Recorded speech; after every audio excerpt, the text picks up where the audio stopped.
स्वागत है आप सभी का मेरे यूट्यूब चैनल पे। तो दोस्तों आप लोग का एग्ज़ाम है 20 फरवरी का हिंदी कोर का। तो हिंदी कोर का मैं वायरल क्वेश्चंस पेपर बता दे रहा हूँ, ठीक है। जो मैं क्वेश्चंस अभी बताऊँगा यही क्वेश्चंस आपका 20 फरवरी के एग्ज़ाम में एकदम 100% आएगा। तो इस वीडियो को पूरा लास्ट तक देखिएगा, क्योंकि इस वीडियो में आप लोग को हम टोटल 80 नंबर का क्वेश्चंस बता रहा हूँ, यानी कि जो आप लोगों का क्वेश्चंस आएगा सेम टू सेम वही क्वेश्चंस बता रहा हूँ।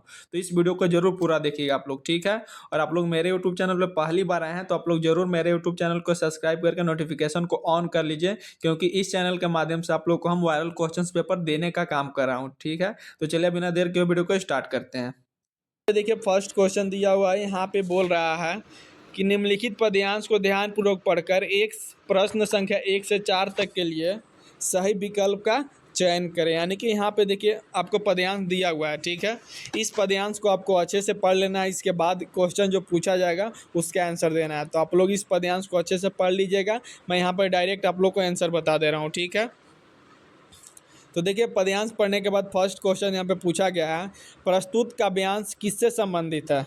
तो प्रस्तुत जो पद्यांश है वो स्वाधीनता से संबंधित है। तो इसका ऑप्शन नंबर फर्स्ट का ऑप्शन नंबर ए हो जाएगा, ठीक है। दूसरा क्वेश्चन से यहाँ पे देखिए बोला गया है, सुसिद्ध शब्द का अर्थ है। सुसिद्ध शब्द का क्या अर्थ है यहाँ पे पूछ रहा है। तो इसका ऑप्शन नंबर बी हो जाएगा, स्वयं सिद्ध, ठीक है। नेक्स्ट क्वेश्चन है क्वेश्चन नंबर 3, बाहें कैसी हैं। बाहें कैसी है, तो इसका ऑप्शन नंबर जो है बी हो जाएगा, सिमटी हुई है। बाहें जो है सिमटी हुई है। नेक्स्ट क्वेश्चन नंबर 4 देखिए, स्वाधीन मनुष्य के आगे कौन हिल सकता है। स्वाधीन मनुष्य के आगे जो है कौन हिल सकता है। तो इसका ऑप्शन नंबर सी हो जाएगा, पहाड़, ठीक है। नेक्स्ट क्वेश्चन में आते हैं, फिर से यहाँ पे देखिए गद्यांश दिया हुआ है, वहाँ पे पद्यांश दिए हुआ था, यहाँ पे जो है गद्यांश दिया हुआ है। यहाँ पे बोला गया निम्नलिखित गद्यांश को ध्यानपूर्वक पढ़कर प्रश्न संख्या 5 से 8 के लिए सही विकल्प का चयन करें, ठीक है। तो यहाँ पे देखिए गद्यांश आप लोग पढ़ लीजिएगा, यहाँ पे अच्छा से गद्यांश पढ़ने के बाद क्वेश्चन को आंसर दीजिएगा, ठीक है। तो मैं यहाँ पे पढ़ लिया हूँ, मैं आप लोग को डायरेक्ट बता दे रहा हूँ।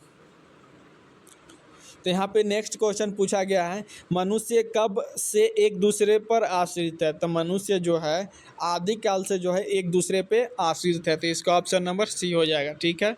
नेक्स्ट क्वेश्चन है यहाँ पे देखिए, वनों का महत्ता कब पता चला है। वनों का जो जंगल है, जंगल की महत्ता कब पता चला है। तो इसका ऑप्शन नंबर सी हो जाएगा, आदिकाल से यहाँ में पता चला आता रहा, ठीक है। नेक्स्ट क्वेश्चन नंबर देखिए 7, पर्यावरण से संबंधित ज्ञान कहाँ भरा पड़ा है। पर्यावरण से संबंधित जो है ज्ञान कहाँ पे भरा पड़ा हुआ है। तो इसका ऑप्शन नंबर सी हो जाएगा, जातक कथाओं तथा पंचतंत्र में भरा हुआ है, ठीक है। नेक्स्ट क्वेश्चन नंबर 8 देखिए, प्रस्तुत गद्यांश का उपयुक्त शीर्षक क्या होगा। जो ऊपर गद्यांश दिया हुआ है उसका उपयुक्त शीर्षक पूछ रहा है। तो इसका ऑप्शन नंबर जो है, वनों का महत्व भी सही है, पर्यावरण भी सही है, वो हवा भी सही है। तो इसका ऑप्शन नंबर डी हो जाएगा, इनमें से सभी, ठीक है।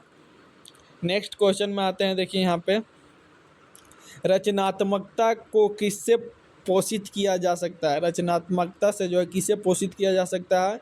तो शिक्षा से भी जो है, प्रशिक्षण से भी, और ए और बी दोनों से, ठीक है। तो इसका ऑप्शन नंबर सी हो जाएगा, ए और बी दोनों, ठीक है। नेक्स्ट क्वेश्चन है, सर्वप्रथम मुद्रण की शुरुआत कहाँ हुई।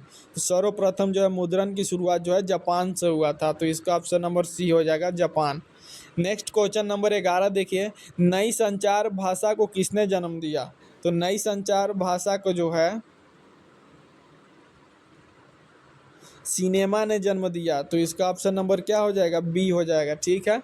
11 का ऑप्शन नंबर बी हो जाएगा। नेक्स्ट क्वेश्चन नंबर 12 देखिए, विचारों के आदान प्रदान का सबसे प्राचीन तरीका कौन है। विचारों का जो है आदान प्रदान का सबसे प्राचीन तरीका जो है पत्रकार है, ठीक है। तो इसका ऑप्शन नंबर डी हो जाएगा, पत्रकार। नेक्स्ट क्वेश्चन नंबर 13 देखिए, पत्रकारिता के विकास में कौन कौन से मूल भाव सक्रिय रहते हैं। तो पत्रकारिता के विकास में जो है प्रतिस्पर्धा मूल भाव जो है सबसे ज़्यादा सक्रिय रहते हैं, ठीक है। नेक्स्ट क्वेश्चन नंबर देखिए 14, फीचर के तत्वों की प्रस्तुति का ढंग होता है। तो इसका ऑप्शन नंबर सी हो जाएगा, व्यापक, ठीक है। नेक्स्ट क्वेश्चन नंबर 5 देखिए, अपने से बड़ों के संबोधन पत्र में क्या लिखा जाता है। तो अपने के बड़ों संबोधन पत्र में जो है पूजनीय लिखा जाता है। क्या लिखा जाता है? पूजनीय। ठीक है। नेक्स्ट है क्वेश्चन नंबर 16। समाचार पत्र की आत्मा कहाँ होती है? समाचार जो पत्र होता है उसका आत्मा पूछ रहा है कहाँ होती है, तो इसका ऑप्शन नंबर ए हो जाएगा, संपादकीय पृष्ठ में। ठीक है। नेक्स्ट क्वेश्चन नंबर 17 देखिए, रिपोर्ट प्रस्तुतिकरण की प्रक्रिया क्या कहलाती है? रिपोर्ट प्रस्तुतिकरण की प्रक्रिया पूछ रहा है, तो इसका ऑप्शन नंबर जो है बी हो जाएगा। इसका ऑप्शन नंबर क्या हो जाएगा? बी हो जाएगा, रिपोर्टिंग। ठीक है। नेक्स्ट क्वेश्चन नंबर 18 देखिए, कंप्यूटर के लिए सबसे सुसंगत भाषा कौन सी है? कंप्यूटर के लिए सबसे सुसंगत भाषा पूछ रहा है, तो इसका ऑप्शन नंबर जो है बी हो जाएगा, हो। नेक्स्ट क्वेश्चन नंबर देखिए आगे क्या बोला है, निम्नलिखित पदयांश को ध्यानपूर्वक पढ़कर प्रश्न संख्या 19 से लेकर 22 तक के लिए सही विकल्प का चयन करें। यहाँ पे फिर से एक पदयांश दे दिया गया है, इस पदयांश को आपको अच्छे से पढ़ लेना है और इसके बाद क्वेश्चंस का आंसर देना है। ठीक है। तो यहाँ पे क्वेश्चन 19 बोला है, सुख पर दुख की क्या तैरती है? सुख पर जो है दुख की क्या तैरती है, तो इसका ऑप्शन नंबर बी हो जाएगा, छाया तैरती है। ठीक है। नेक्स्ट क्वेश्चन नंबर 20 देखिए, किसके बारे में चित्रण किया जाता है? पूछ रहा है इसमें किसके बारे में जो है चित्रण किया जाता है, तो इसका ऑप्शन नंबर सी हो जाएगा, समीर के बारे में। ठीक है। नेक्स्ट क्वेश्चन नंबर है 21, जग का हृदय कैसा है? जग का जो हृदय कैसा है, तो इसका ऑप्शन नंबर बी हो जाएगा, दग्ध जैसा। ठीक है। नेक्स्ट क्वेश्चन नंबर 22 देखिए, ऊंचा सिर कर किसको ताक रहे हैं? ऊंचा सिर करके जो है किसको ताक रहे हैं, तो इसका ऑप्शन नंबर ए हो जाएगा, बिलाव के बादल को। ठीक है। नेक्स्ट क्वेश्चन यहाँ पे फिर से एक गद्यांश दिया हुआ है, निम्नलिखित गद्यांश को ध्यानपूर्वक पढ़कर प्रश्न संख्या 23 से लेकर 26 तक के लिए सही विकल्प का चयन करें।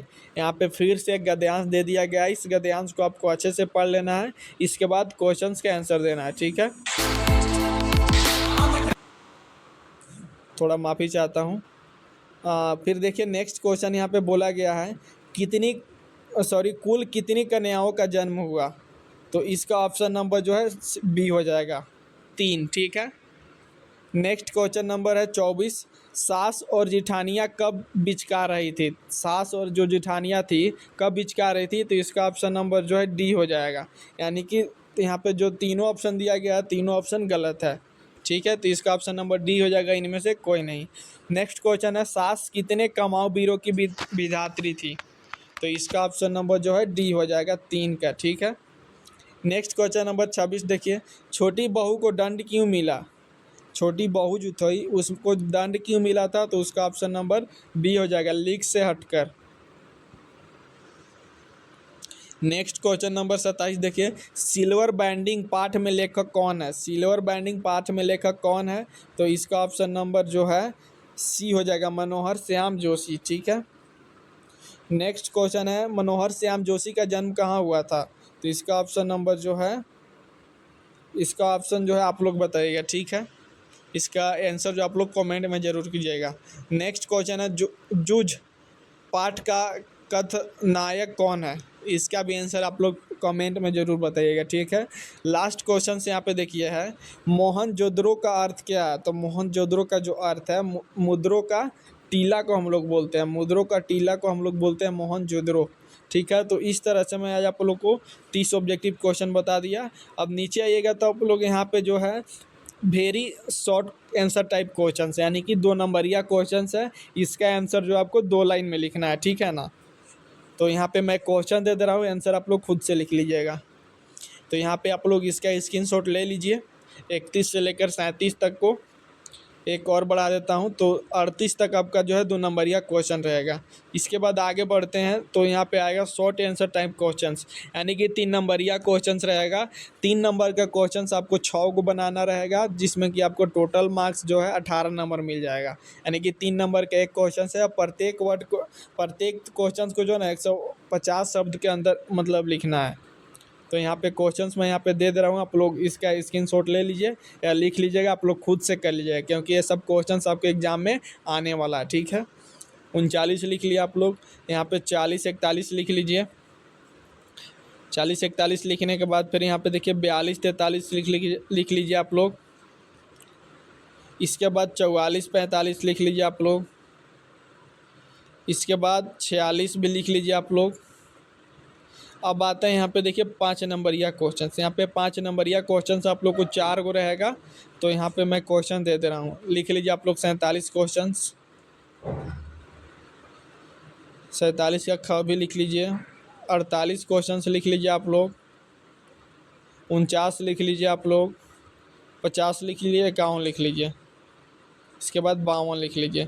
तो इस तरह से आप लोग 5 नंबरिया क्वेश्चंस को भी सोल्व कर लीजिएगा। आप लोग से जितना बने आप लोग बना लीजिएगा सब्जेक्टिव क्वेश्चंस। आप लोग को अगर नहीं पता चलता है तो आप लोग कमेंट कीजिएगा, मैं इसका एक वीडियो बना दूंगा सब्जेक्टिव के लिए। तो चलिए आज के लिए इतना ही, मिलते हैं किसी एक नए वीडियो के साथ। तब तक के लिए जय हिंद, वंदे मातरम।